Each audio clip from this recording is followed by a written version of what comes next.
ஓம் சாந்தி. 18/12/2024 காலை முரளி. ஓம் சாந்தி. பாப்தாதா மதுபன். சிவத்தந்தை பிரம்மா தந்தை அவதர்ச்சி நமக்காக ஆசிரியராக பாடம் எடுக்க வந்திருக்காரு. நம்மளாம் இறைமாணவர்கள் மிக கவனமா ஆத்மா அபிமானிகளிலிருந்து இந்த முறையை கேட்கலாம். பாபா சொல்றாங்க, இனிமையான குழந்தைகளே, சர்வ சக்திவான் தந்தையிடம் புத்தி யோகம் இணைப்பதால் சக்தி கிடைக்கும்.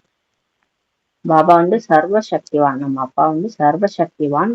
அவர்கிட்ட நம்ம புத்தியை நம்ம ஈடுபடுத்துறது மூலமா, யோகா கனெக்ஷன் பண்றது மூலமா நமக்கு சக்தி கிடைக்கும்னு சொல்லி பாபா சொல்றாரு. ஆத்மான்னு புரிஞ்சுட்டு நம்ம பவர் சோர்ஸ் நம்ம பாபா தான். அவர் கூட நம்ம கனெக்ஷன் கொடுக்கும்போது சக்தி நிறைய கிடைக்கும். நினைவினால் தான் ஆத்மா என்ற பேட்டரி சார்ஜ் ஆகும்.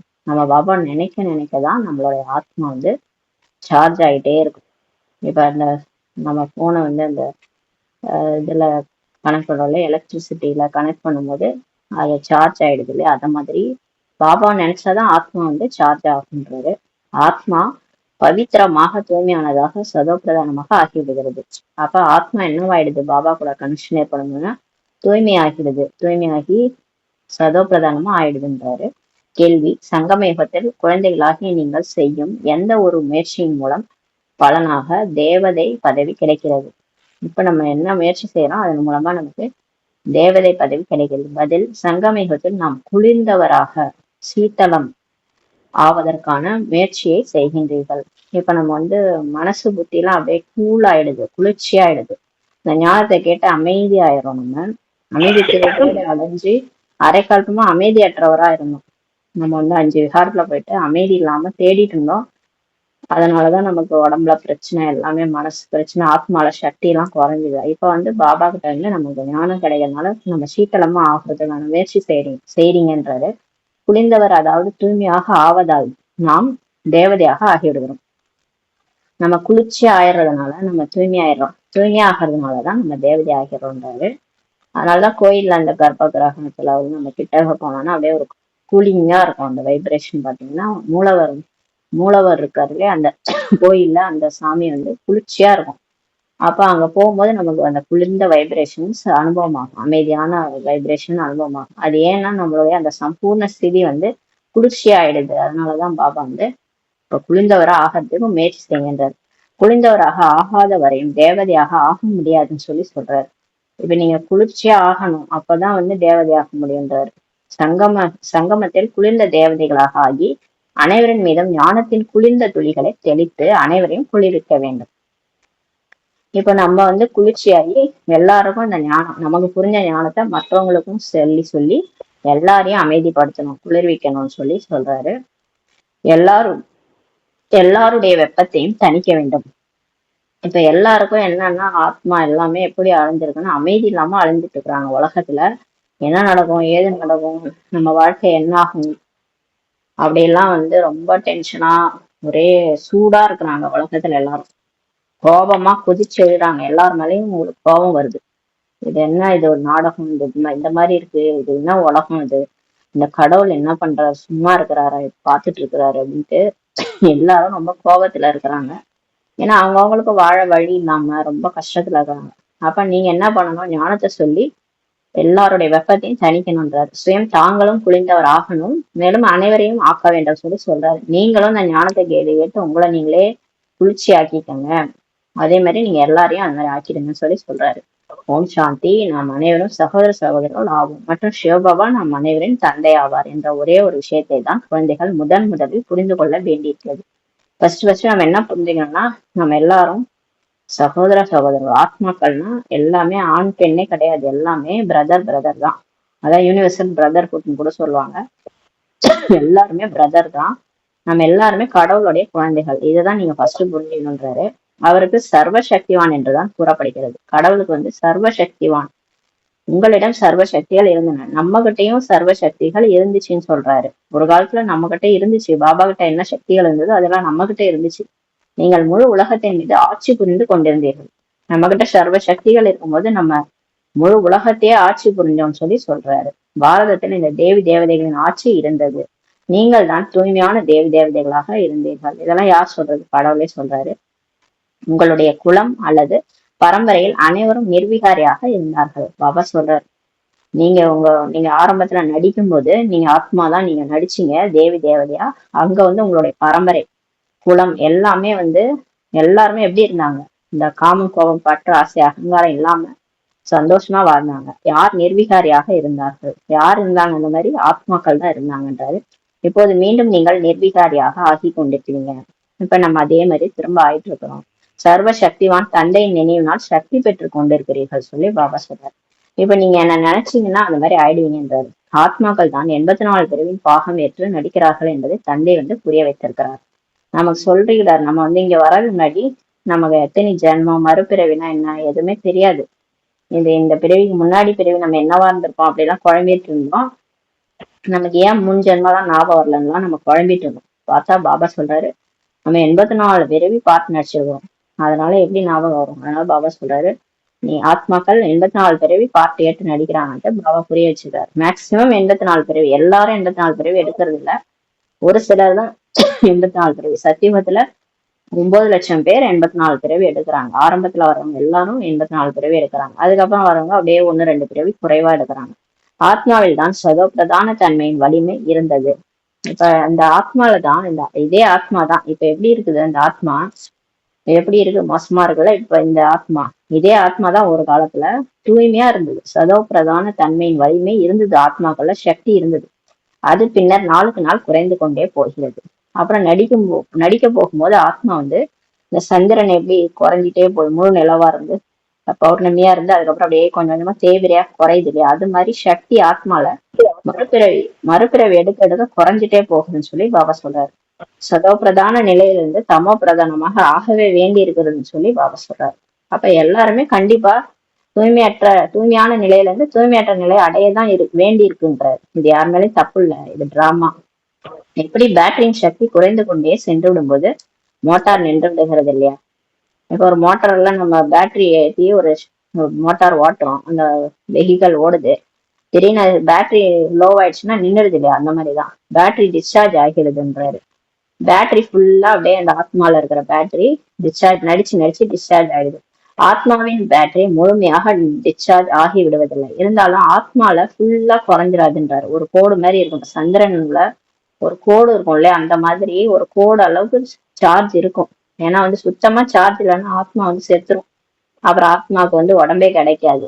அதனால அந்த கடைசி பிறவில ஆத்மால சார்ஜ் குறையும் போது தான் பாபா வந்து நம்மளை வந்து திரும்ப சக்தி கொடுக்குறாரு, நம்மளை தேர்ந்தெடுத்துடுறாரு. அது ரொம்ப மோசமாறதுக்கு முன்னாடி ஆத்மா வந்து ரொம்ப பேட்டரி லோ ஆகி அது ரொம்ப மோசமா ஆயிடும் போது பாபா வந்து பிடிச்சிடுறாரு. சிறிதளவு சக்தி இருக்கிறது. எப்படி யாராவது இறந்து விடும் போது தீபம் ஏற்றுக்கிறார்கள், அதனாலதான் வந்து யாராவது இறந்துட்டாங்கன்னா அந்த அந்த பணத்தை வச்சு அந்த தலைமாட்டுல விளக்கேற்றுவாங்க. பின் அந்த ஜோதி அணைந்து விடாத வகையில் எண்ணெய் ஊற்றிக்கொண்டே இருப்பார்கள். அந்த ஜோதி வந்து அணையக்கூடாதுன்ட்டு அந்த நைட்டு ஃபுல்லா எண்ணெய் ஊற்றிட்டே இருப்பாங்க. அது வந்து ஆத்மா ஜோதி தான். ஆத்மா ஜோதிக்கு இப்ப நம்ம ஞானம்ன்ற நெய் ஊத்துற மாதிரி அவங்க எண்ணெய் ஊத்துறாங்க. உங்களுடைய ஆத்மாவில் முழுமையான சக்தி இருந்தது. நம்ம ஒரு காலத்துல முழுசா சக்திசாலியா பௌர்ணமி நிலவு மாதிரி இருந்தோம். இப்போது இல்லை என்பது குழந்தைகளாகி நீங்க புரிஞ்சுட்டீங்க. இப்ப நம்ம கிட்ட சக்தியே இல்லை. எதுக்கெடுத்தாலும் கோவப்படுறோம், எதுக்கெடுத்தாலும் கவலைப்படுறோம், எதுக்கெடுத்தாலும் அழுகுறோம், சண்டை போடுறோம் அப்படின்னா நம்மகிட்ட சக்தி இல்லைன்னு அர்த்தம். சக்தி இருந்ததுன்னா, பொறுமை சக்தி இருந்ததுன்னா அவங்க பொறுத்துக்குவாங்க, எதுக்குமே அழமாட்டாங்க, தைரியமா இருப்பாங்க. அதெல்லாம் தான் வந்து ஆத்மா சக்திசாலியா இருக்குன்னு அர்த்தம். ஆத்மா சக்தி இழந்த ஆத்மா தான் அழுகும், பயப்படும், கவலைப்படும். அதனால நம்ம கிட்ட சக்தி இல்லைன்னு நம்ம புரிஞ்சுக்கணும். நம்ம இந்த மாதிரிலாம் செய்யறோம் அப்படின்னா நம்ம கிட்ட சக்தி இல்லை. அப்ப பாபா கிட்ட வாங்குற சக்தி எல்லாம் போயிடுது, ஏதோ நம்ம இந்த பரசிந்தனை பண்றதுனால போயிடுதுன்னு அர்த்தம். அதான் பாபா சொல்றாரு, இப்போ நம்ம கிட்ட அந்த சக்தி இல்லைன்ட்டு நீங்க புரிஞ்சுட்டீங்க. இப்போது மீண்டும் நீங்கள் சர்வ சக்திவான் தந்தையிடம் உங்களது புத்தி யோகத்தை ஈடுபடுத்துறீங்க.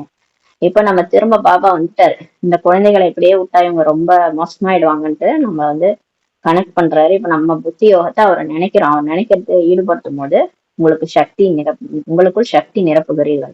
இப்ப நம்ம அவரை நினைச்சு நம்ம சக்தியை நிரப்பிக்கிறோம். ஏனெனில் சக்தி குறைந்து விட்டுள்ளது.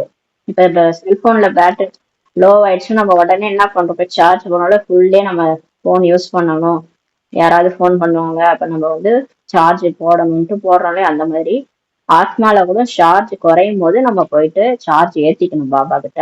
அப்பதான் நடிக்க முடியும். ஏன்னா இனிமேல் நம்ம வாழ்க்கையில சமாளிக்கிறதுக்கு நம்ம திறன் வேணும். நிறைய பிரச்சனைகள், ப்ராப்ளம்ஸ், அதுவும் இந்த கலியுகத்துல வாழறதுக்கு நமக்கு சக்தி நிறைய வேணும். அதனால நீங்க பாபாட்ட போய் சார்ஜ் ஆக்கிக்கிறீங்கன்றாரு. ஏன்னா சக்தி குறைஞ்சிருச்சு அவங்க ஆத்மாலன்றாரு. சக்தி முற்றிலுமாக முடிந்து போய்விட்டால் சரீரமே இருக்காதுன்னு சொல்றாரு. சுத்தமா ஆத்மா லோ பேட்டரி ஆயிடுச்சு, அதால நடிக்கவே முடியலன்னா அதுக்கு அடுத்த பிறவி இருக்காது, அவ்வளவுதான். அது பேயாதான் அலையும், சரீரமே இருக்காதுன்றாரு. சரீரம் இருந்தா தானே அது போய் நடிக்க முடியும்.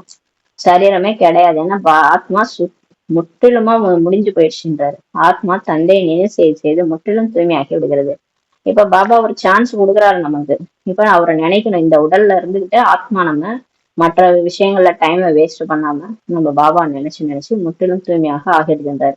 சத்தியுகத்தில் உங்களுடைய பேட்டரி முழுமையான திறன் நிரம்பியதாக இருக்கிறது. ஆனா சொர்க்கத்துல நம்ம நடிக்கும் போது நம்ம ஃபுல் சார்ஜ் பேட்டரியா இருந்தோம்.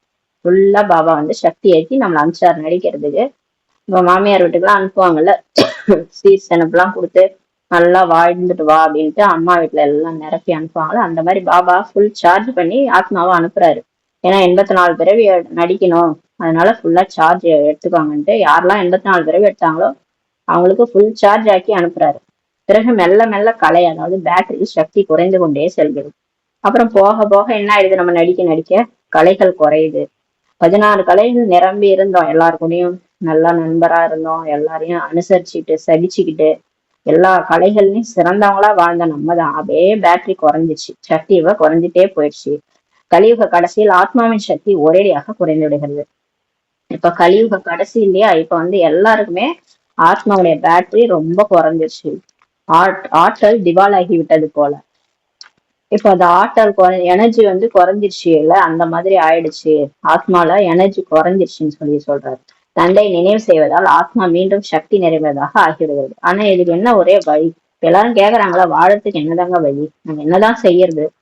அதாவது பாபா சொல்றாரு, என்ன நினைவு பண்ணுங்க, ஆத்மான்னு புரிஞ்சு நினைவு பண்ணுங்க, உங்க ஆத்மா மீண்டும் சக்திசாலி ஆயிடும் சொல்றாரு. எனவே ஒருவரை தான் நினைவு செய்ய வேண்டும் என்று இப்போது தந்தை புரிய வைக்கிறார். இப்ப பாபா சொல்றாரு, பல பேரை நினைவு பண்ணிட்டு இருந்தீங்களே, உங்களுக்கு என்ன கிடைச்சது? ஒன்னும் கிடைக்கல இல்லையா, அதனால என்ன மட்டும் நினைவு செய்யுங்கன்றாரு. உயர்ந்ததிலும் உயர்ந்தவர் பகவான் ஆவார். கடவுள் தான் உயர்ந்ததிலும் உயர்ந்தவர். ஏன்னா மற்றவங்க எல்லாருமே படைப்பு தான், அவங்கள நினைச்சு உங்களுக்கு என்ன கிடைக்கும்? ஒன்னும் கிடைக்காது இல்லையா. இப்ப அண்ணன் தங்கச்சி கிட்ட, அண்ணன் கிட்ட இருந்து நமக்கு சொத்து கிடைக்காது, அப்பாட்ட இருந்துதான் நமக்கு சொத்து கிடைக்கும். அண்ணன் கிட்ட போய் சொத்து கேட்டா உதச்சு அனுப்புவாங்க.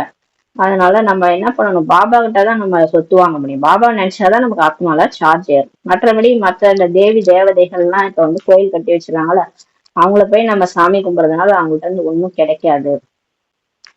பகவான் தான் உயர்ந்தவர், மற்ற எல்லாருமே படைப்பு. சரீரத்தை படைத்தவர் படைப்பிற்கு எல்லைக்குட்பட்ட ஆஸ்தி கிடைக்கிறதுன்னு சொல்றாரு. இப்ப இந்த உடம்ப படைச்சாரு இல்லையா, அது எல்லைக்குட்பட்ட அப்பா. இந்த உடம்பு எங்க இருந்து வந்ததுன்னா அம்மா வயிற்றுல இருந்து வந்தது. அப்ப அப்பா கொடுத்தது இல்லையா, அந்த அப்பா அவர் எல்லைக்குட்பட்ட ஆஸ்தி கொடுக்குறாரு. அவர் வீடு வாசல் சொத்துன்னு அந்த எல்லைக்குட்பட்ட ஆஸ்தி கொடுக்குறாரு. ஒரே ஒரு எல்லை இல்லாத தந்தை தான் நமக்கு கிரியேட்டர், படைப்பவரா இருக்கிறாரு. மற்ற எல்லாருமே எல்லைக்குட்பட்டவர்கள் ஆவார்கள். ஒரு கடவுள் தான் நமக்கு படைப்பவர், மற்ற எல்லாருமே இந்த எல்லைக்குட்பட்டவர்கள் தான் சொல்றாரு. ஏன்னா லட்சுமி நாராயணனே இங்கதான் நடிக்க வந்தவங்க, இங்க எல்லைக்குட்பட்ட ஆள் தான். அவங்களும் தேவதையா இருந்தவங்க தான், இங்க நடிச்சவங்க தான். அவங்களுக்கு தான் செலவு வச்சு நீங்க வழங்குறீங்க. அதனால அவங்க அவங்க படைப்பவர் கிடையாது, அவங்க படைப்பு தான்.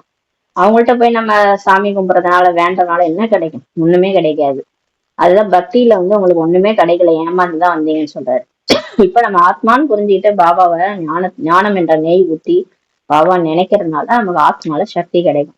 எல்லை இல்லாத தந்தையை நினைவு செய்வதால் எல்லை இல்லாத ஆஸ்தி உங்களுக்கு கிடைக்கிறது பாபா சொல்றாரு. இப்ப நீங்க கடவுளை நினைக்க உங்களுக்கு ஆத்மால சார்ஜ் ஏறிடும். சார்ஜ் ஏற ஏற உங்களுக்கு எல்லை இல்லாத ஆஸ்தி உங்களுக்கு கிடைக்கும்ன்றாரு. சக்தி கிடைக்குது, குணங்கள் கிடைக்குது, ஞானம் கிடைக்குது. இதன் மூலமா நீங்க அடுத்து எடுக்க போற எத்தனை பிறவி நீங்க எடுக்க போறீங்களோ அத்தனை பிறவிக்கும் ஆஸ்தி கிடைக்குது. அதனாலதான் சிவன் படி அளக்கிறான்னு சொல்லிட்டு பக்தி மார்க்கத்துல சொல்லுவாங்க. எனவே பாபா நமக்காக சொர்க்கமாகிய புதிய உலகத்தை ஸ்தாபனை செய்து கொண்டிருக்கிறாரு. இப்ப கடவுளே நமக்கு இந்த சொர்க்கத்தை, ஏன்னா இந்த கலியுகம் மோசமாயிடுச்சுல, இந்த உலகம் இனிமே தாங்காது, அதனால புது உலகத்தை இப்ப ஸ்தாபனை செய்துட்டு இருக்காரு. அங்க போய் வாழ தகுதியானவங்களெல்லாம் ரெடி பண்ணிட்டு இருக்கிறாரு. இதை நீங்க மனசுக்குள்ள புரிஞ்சுக்கணும்ன்றாரு. நாடக திட்டப்படி சொர்க்கத்தின் ஸ்தாபனை ஆகிட்டு இருக்குது. இப்ப டிராமா பிளான் படி எல்லாமே கரெக்டா நடந்துட்டு இருக்குது. யார் யார் சொர்க்கத்துக்கு வருவாங்க, அவங்களை செலக்ட் பண்றாரு, அவங்களுக்கு பாடம் எடுக்கிறாரு, அவங்களை மாத்திட்டு இருக்காரு. 196 கண்ட்ரீஸ்ல இதே நேரம் இதே முறையில எல்லாரும் படிச்சுட்டு இருக்கிறாங்க. எல்லாரும் யோகா பண்றாங்க. அதில் குழந்தைகளாகி நீங்கள் தான் வந்து ஆட்சி புரிகிறீர்கள். சொர்க்கம் ஸ்தாபனை ஆகுது. ஆனால் சொர்க்கத்துல யாரெல்லாம் இங்க வந்து வாழ போறாங்க சொர்க்கத்துலன்னா இங்க யாரெல்லாம் இப்ப படிச்சுட்டு இருக்கிறீங்களோ, பாபாட்ட கனெக்ஷன் ஏற்படுத்துறீங்களோ, அவங்கதான் வந்து ஆட்சி செய்வீங்கன்றாரு. நானும் எப்போதும் தூய்மையாக இருக்கின்றேன். பாபா மறுபிறவி பிறப்பு இறப்பை எடுக்கிறது இல்லை. அதனால எப்பவுமே தூய்மையா இருக்கிறாரு. நான் ஒருபோதும் கர்ப்பத்தில் வந்து ஜென்மம் எடுக்கிறது இல்ல. எந்த ஒரு தாய் வயிற்றுலையும் நான் பிறக்கலன்றார். விகாரத்தின் மூலமா அவர் பிறக்கல. நிர்விகாரி உலகத்திலயும் அவர் பிறக்கல. யோகா பலத்தின் மூலமா போயிட்டு தேவி தேவதைகளுக்கும் அவர் ஜென்மம் அங்கேயும் போய் பிறக்கிறது இல்ல. தேவி தேவதைகளை போலவும் ஜென்மம் எடுப்பதில்லை சொல்லி சொல்றாரு. நான் சொர்க்கத்திலயும் தேவி தேவதை மாதிரி நான் பிறக்கிறது இல்லை. குழந்தைகளாகி உங்களுக்கு சொர்க்கத்தின் அரசாட்சி அளிப்பதற்காக மட்டுமே இவர் இந்த பிரம்மா பாபா 60 வயதில் வானப்பிரஸ்த நிலையில் இருக்கும் போது இவருடைய உடலில் தான் நான் பிரவேசிக்கிறேன். இப்ப இவர் எப்படி ஜென்மம் எடுக்கிறாருன்னா, எப்படி வர்றாருன்னா பிரவேசம் செய்யறாரு. ஒரு 60 வயசு முதியவர் உடல்ல வந்து வானப்பிரஸ்த நிலையில நான் வந்து உங்களுக்கு சொர்க்கத்தின் அரசாட்சியை கொடுக்கறதுக்காக பிரவேசம் செய்யறேன். அப்புறம் எப்படி உண்மை சொல்றது? உலகமே தலைக்கீழா இருக்கும் போது எப்படி நேரம் மாத்துறது? அப்ப உண்மையை சொல்றதுக்கு வந்துதான் ஆகணும் இல்லையா? அப்ப ஒரு உடல்ல வரேன். இது கூட வந்து பகவத்கீதையில இருக்குது இந்த வார்த்தை. நான் ஒரு முதியவர் உடல்ல பிரவேசம் செய்யறேன். கிருஷ்ணர் அந்த வார்த்தையை சொல்லியிருக்க முடியாது. ஏன்னா கிருஷ்ணருக்கு உடல் இருக்கும்போது அவர் ஏன் இன்னொரு முதியவர் உடல்ல வரணும்? அப்ப இவர் பரமாத்மான்றவர் ஒரு ஆத்மா. அவர் வந்து பிரவேசம் செய்யறாரு நெற்றிபுரத்துலன்றது நல்லா ஊர்ஜிதமாகுது. இதெல்லாம் வந்து புரிய வைக்கணும்ன்றாரு. இவரே பிறகு முதல் நம்பர் தமோ பிரதான நிலையிலிருந்து முதல் நம்பர் சதோ பிரதானமாக ஆகிறார். இந்த பிரம்மா பாபா தான் ஃபர்ஸ்ட் இப்ப வந்து தமோ பிரதானமா இருக்கிறார் இல்லையா? இவரே தான் போயிட்டு கிருஷ்ணரா சதோ பிரதானமா ஆகிறார். ஏன்னா இவரு ஞான யோகம்ன்றத கொடுத்து மாத்துறாரு. அவர் எப்படி மாத்துறாரோ அது மாதிரிதான் எல்லாரையும் மாத்துறாரு சிவபாபா. உயர்ந்ததிலும் உயர்ந்தவர் பகவான் ஆவார். உயர்ந்ததிலும் உயர்ந்தவர் யாரு? காடு தான். பிறகு இவர் இருப்பவர்கள் எல்லாம் பிரம்மா விஷ்ணு மற்றும் சங்கரர். அவருடைய படைப்பு தான் பிரம்மா விஷ்ணு சங்கரர். இவங்கெல்லாம் சூட்ச்மவதன வாசிகள். இந்த பிரம்மா விஷ்ணு சங்கரன்றது ஒரு ட்ரெஸ் தான். சூட்ச்மவதனம்னு ஒண்ணு இருக்கு. அங்க வந்து எல்லாமே அந்த ஒரு வெள்ளை உடல், அதாவது இந்த உடல் மாதிரியே இருக்கும். ஆனா அது வந்து பரிசா உடல் மாதிரி இருக்கும். இந்த பிரம்மா விஷ்ணு மற்றும் சங்கரர் எங்கிருந்து வந்தார்கள்? பாபா கேக்குறாரு. இந்த பிரம்மா மூலமா ஸ்தாபனை, விஷ்ணு மூலமா பாலனை, சங்கரர் மூலமா விநாசம் பக்தியில சொல்லிருக்காங்கன்னா அவங்க எங்க இருந்து வந்தாங்க? இது சாட்சாத்காரம் மட்டுமே ஆகிறது. இதெல்லாம் காட்சி தான் கிடைக்குது. இந்த பிரம்மான்னா ஒரு காட்சி, அது நான்முகன் மாதிரி ஒரு காட்சி. விஷ்ணுன்னா அந்த 4 கைகளுடைய விஷ்ணுவோடைய சொரூபம் காட்சி கிடைக்குது. சங்கரர்னா வந்து கழுத்துல பாம்போட காட்சி. இதெல்லாம் காட்சி தான்றாரு. சூட்ச்மவதனம் இடையில இருப்பது ஆகும் அல்லவா? இப்ப மூலவதனம் நம்ம ஆத்மாக்கள் வசிக்கிறேன். அங்க இருந்துதான் நம்ம வந்து கீழே சாக்காரத்துல நடிக்க வரோம். அந்த நாடக மேடையில நடிக்க வரோம் உடம்பு எடுத்து. இதுக்கு நடுவுல இருக்கிறது சூட்ச்மவதனம் சொல்லி சொல்றாரு. அங்கு ஸ்தூல சரீரம் இருப்பதில்லை. சூட்சும வதனத்துல இந்த மாதிரி நம்ம இப்ப நம்ம உட்கார்ந்துருக்கிறோம், இந்த சரீரம் எல்லாம் அங்க இருக்காது. அங்க சூட்சும சரீரம் தான் இருக்கும். சூட்சும சரீரம் வந்து திவ்ய திருஷ்டினால் மட்டுமே பார்க்கப்படுகிறது. இந்த பரிஸ்தா சொல்றாங்களே இந்து தர்மத்துல ஏஞ்சல் சொல்றாங்களோ, அந்த ஏஞ்சல் மாதிரி சரீரம் எல்லாம் திவ்ய திருஷ்டினால் தான் பார்க்க முடியும். மனக்கண்ணாலதான் பார்க்க முடியும். பிரம்மாவோ வெண்மையான ஆடை உடையவர். பிரம்மா எப்பயுமே நம்ம பார்ப்போம் பக்தியில வெள்ளை ஆடை அணிஞ்சிருப்பாரு. அதனாலதான் இப்ப பிரம்மா குமாரிகள் எல்லாம் பாருங்க, நம்ம எல்லாம் வெள்ளை ஆடை அணிஞ்சிருக்கோம் பிராமணர்கள். அந்த விஷ்ணு வைரம் வைடூரியனால் அலங்கரிக்கப்பட்டவர். ஆனா விஷ்ணு எப்படி காமிச்சிருப்பாங்கன்னா ஒரே அலங்காரமா வைரம் வைடூரமா, ஏன்னா ஞானத்தினால அலங்காரம் பண்ணி அதனுடைய பலன் தான் விஷ்ணு ஸ்வரூபமா காமிச்சிருக்கிறார். பிறகு சங்கரன் காலத்துல நாகம் ஆகியவை காண்பிக்கிறார். இந்த சங்கரன் தபசியா பண்ணி அந்த நாகத்தையே அடக்கிட்டாரு, 5 விகாரத்தையே அடக்கிட்டாரு இல்லையா? அதனால அவர் கழுத்துல நாகம் காண்பிக்கிறாங்க. இது போல சங்கரர் ஆகியோர் யாருமே இருக்க முடியாது. ஆனா இந்த மாதிரி உலகத்துல நம்ம யாரும் கழுத்துல பாம்போட பார்த்திருக்கிறோமா? இல்ல. அமர்நாத்தில் சங்கரர் பார்வதிக்கு அமர கதை சொன்னார்ன்ட்டு காண்பிக்கிறாங்க. இப்போது சூட்ச்மவதனத்துல மனித சிருஷ்டியே கிடையாது. சரி, அமர்நாத்னா அந்த சூட்ச்மவதனத்துல சங்கரர் உட்காந்து பார்வதிக்கெல்லாம் கதை சொல்லல. இங்கெல்லாம் மனித சிருஷ்டி எல்லாம் கிடையாது. கீழேதான் மனித சிருஷ்டி. ஆகவே பிறகு அங்க எப்படி கதை சொல்லுவாங்கன்னு சொல்லி சொல்றாரு. சூட்ச்மவதனத்துல சங்கரர் எங்க உட்காந்து பார்வதி கதை சொன்னாரு? அங்கெல்லாம் கிடையாதுன்றாரு. மற்றபடி சூட்ச்மவதனத்தின் காட்சிகள் மட்டுமே ஆகிறது. சூட்ச்மவதனத்துல இந்த ட்ரெஸ் எல்லாம் இருக்குது. இதோட காட்சி வந்து கீழே கிடைக்குது. இப்ப நம்ம ஒரு பாவனையோட பக்தி செய்யறோம். நம்ம வந்து இப்ப ஞானத்திலேயே கூட நம்ம டிரான்ஸ்ல போறோம்னா நமக்கு இந்த காட்சிகள் எல்லாம் கிடைக்கும். ஆனா அதனால ஒரு பிரயோஜனமும் கிடையாது. அந்த காட்சி கிடைக்கிறதுனால நம்ம தூய்மையாக முடியாது, நம்ம சொர்க்கத்துக்கு போக முடியாது, முக்தி ஜீவன் முக்தி கிடைக்காது. ஆனா காட்சி வேணும்னு கேக்குறவங்களுக்கு அது அந்த ட்ரெஸ் காட்சியை போட்டு காட்டுறாரு. யார் முற்றிலும் தூய்மையாக ஆகி விடுகிறார்களோ அவர்களுடைய காட்சி ஆகிறது. இப்ப யாரெல்லாம் இங்க கீழே இருந்துட்டு பிரம்மா தூய்மை ஆயிட்டார் இல்லையா? அவர் அவ்யக்த பிரம்மாவா அங்க மாறிடுறாரு. அப்ப அவரோட காட்சி வந்து எல்லாருக்கும் கிடைக்குது.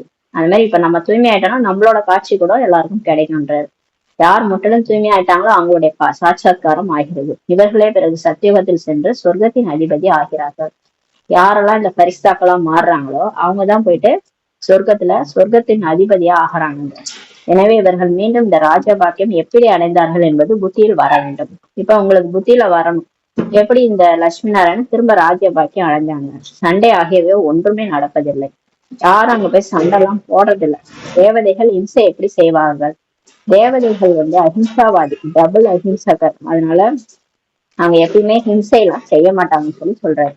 இப்போது நீங்கள் தந்தையை நினைவு செய்து ராஜ்யத்தை பெறுகிறீர்கள். பாபா சொல்றாரு, இப்ப நம்ம எந்த ஹிம்சையும் செய்யறதில்ல. பாபா நினைக்கிறோம் ராஜ்யத்தை அடையணும்.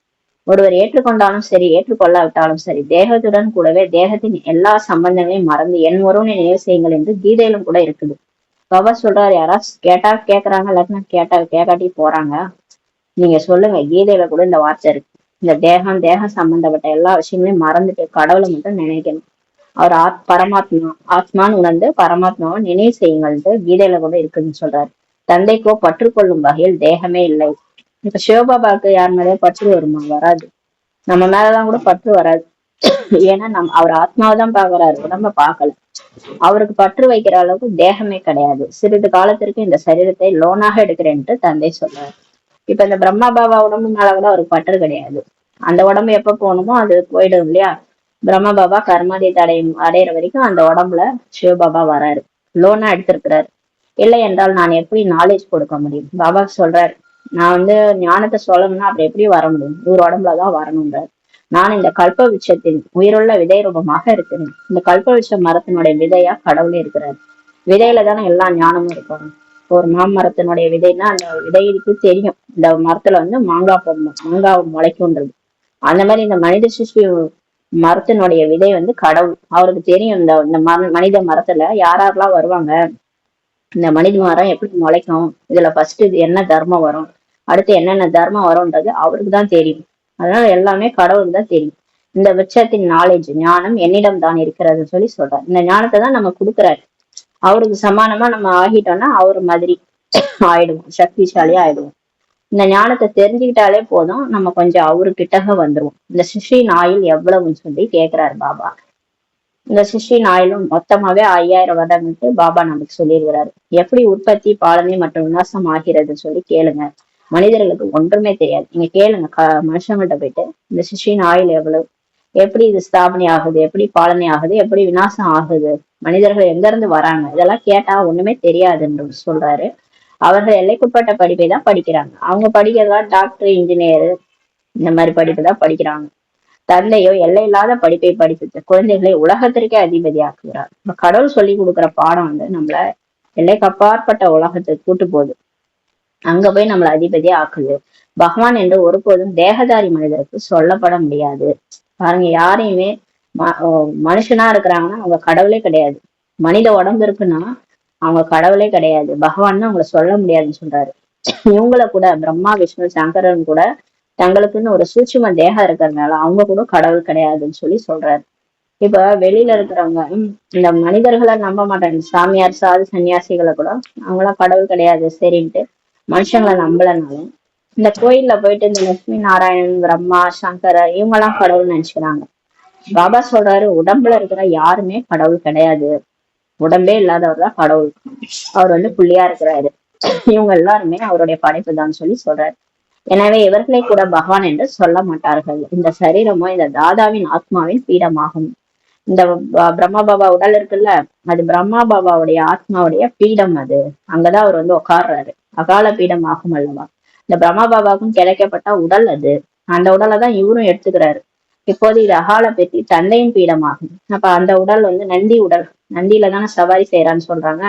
இந்த நந்தியோட உடல்ல வந்து சவாரி பண்றாரு. அவர் பக்கத்துல இவரும் உட்கார்றாரு. அதனால அது அகால மூர்த்தி தந்தையின் பீடமாக ஆயிடுது. அமிர்தசரஸில் கூட அகால பீடம் இருக்கிறதுன்னு சொல்லி பாபா சொல்றாரு. அமிர்தசரஸ் என்ற இடத்துல அகால பீடம் சொல்லிட்டு ஒரு இடம் இருக்கு. பெரியவர்களாக யார் இருக்கிறார்களோ அவர்கள் அகால பீடத்தில் போய் அமர்கிறார்கள். அந்த இடத்துல யார் முக்கியமானவங்களோ அவங்க போய் உட்காருவாங்க.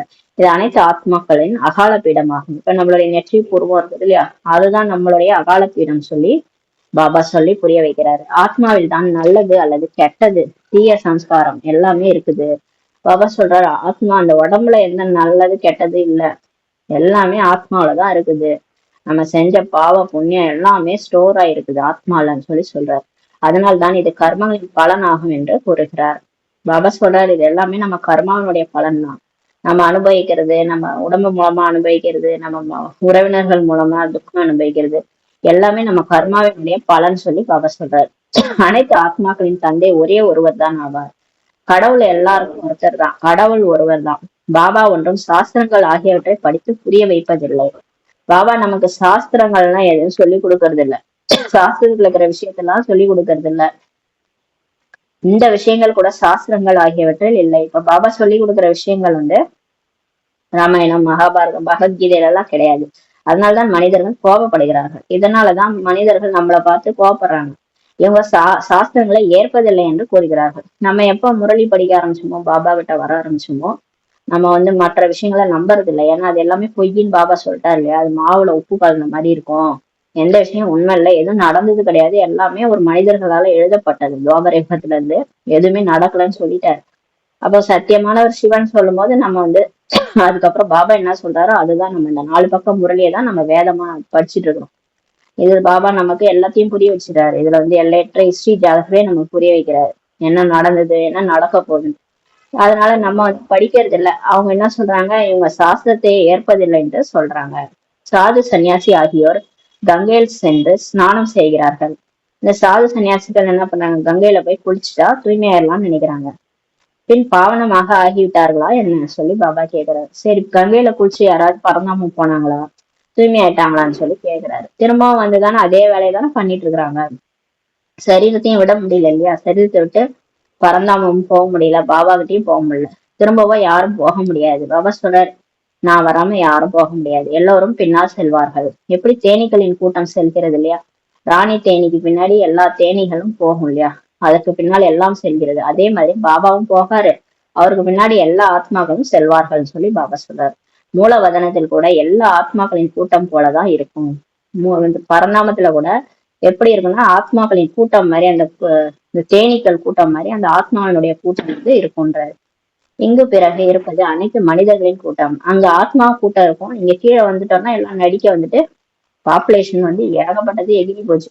800 கோடி ஆத்மா அந்த பரந்தாமத்துல இருக்கிற இடமே தெரியல, குட்டி குட்டியா இருக்குது. ஆனா அது எல்லாம் உடம்பு எடுத்து வந்தோடனே இங்க இடமே பத்த மாட்டேது. இங்க பாருங்க, அனைத்து மனிதர்களின் கூட்டம் சொல்லி பாபா சொல்றாரு. எனவே இந்த கூட்டம் கூட ஒரு நாள் ஓட வேண்டி இருக்கிறது. பாபா சொல்றாரு, இந்த கூட்டம் கூட ஒரு நாளைக்கு ஓடும், பறந்து போகும் பாபா கூடன்றாரு. தந்தை வந்து அனைத்து ஆத்மாக்களையும் கூட்டி செல்கிறார். பாபா வரார், வந்து எல்லாரையும் கொசு கூட்டம் மாதிரி கூட்டிட்டு போறாரு. சிவனின் ஊர்வலம் என்று பாடப்பட்டுள்ளது, பாடியிருக்காங்க. சிவனின் ஊர்வலம்ட்டு சாஸ்திரத்துல சொல்லியிருக்கிறாங்க. ஆண் குழந்தைகள் என்று சொன்னாலும் சரி, அதாவது பெண் குழந்தைகள் என்று சொன்னாலும் சரி, தந்தை வந்து குழந்தைகளுக்கு நினைவு யாத்திரையை தான் கற்பிக்கிறார். பாபா வந்து அந்த சன்னியாசிகள் எல்லாம் பாத்தீங்கன்னா யோகா வந்து ஆண்களுக்கு மட்டும்தான் சொல்லுவாங்க, பெண்கள் எல்லாம் அலோடு கிடையாது. பாபா இங்க ஆணா இருந்தாலும் பெண்ணா இருந்தாலும் சரி, பாபா வந்து நம்மளுக்கு யோகா கற்பிக்கிறார், அதாவது நினைவு யாத்திரை சொல்லி கொடுக்கிறார். தூய்மை ஆகாமல் ஆத்மா வீட்டுக்கு திரும்பி செல்ல முடியாது. இங்க யாரும் தூய்மை ஆகாம வந்து பரந்தாமம் போக முடியாதுன்னு சொல்லி சொல்றாரு. அப்படியே நான் பெர்ஃபெக்ட், இப்பயே உடம்பு விட்டு நான் போனேன்னா பாபா நான் வந்து பரந்தாமம் போயிரு முக்தி அடைஞ்சிருவேன் அப்படின்லாம் சொல்ல முடியாது யாராலையும். தூய்மையாகி நம்ம என்னென்ன பாவம் பண்ணமோ அதெல்லாம் அனுபவிச்சு திருந்திதான் ஆத்மா வந்து நல்லவங்களாயிட்டுதான் பரந்தாமத்துக்கு போக முடியும். அக்கிரம அநியாயம் என்ன செஞ்சோமோ அதுக்கெல்லாம் அனுபவிச்சு அதுக்கெல்லாம் திருந்திட்டுதான் நம்ம போக முடியும். 5 விகாரத்துல இருந்து நம்ம எல்லாத்தையும் நம்ம புரிஞ்சிட்டு திருந்தின பிறகுதான் ஆத்மா வந்து பரந்தாமத்துக்கு போகும். தூய்மையாக ஆகிவிடும் பொழுது முதலில் சாந்தி தாமம் தான் செல்வார்கள். இப்ப இல்லைன்னா இங்கேதான் பிறக்கும். ஆத்மா சரியில்லைன்னா, பாவ புண்ணியம் அது கணக்கு இருக்குன்னா கணக்குக்காக அது பிறப்பு எடுத்துட்டே இருக்கும். இங்கேயே பிறந்து பிறந்து அதெல்லாம் அனுபவிச்சுட்டுதான் அது வந்து போகும். சில குழந்தைகள்லாம் பாருங்க, பிறந்த உடனே இறந்துருது.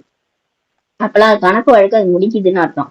அதோட தூய்மை தன்மை அந்த தூய்மையற்ற தன்மையை வந்து அனுபவிச்சு முடிச்சுட்டு அடுத்த பிறவி எடுக்குது. அதனால கணக்கு வழக்குக்காக எல்லாமே பிறவி எடுத்து முடிச்சுதான் தூய்மையாகிதான் வந்து பரந்தாமத்துக்கு போக முடியுன்றாரு.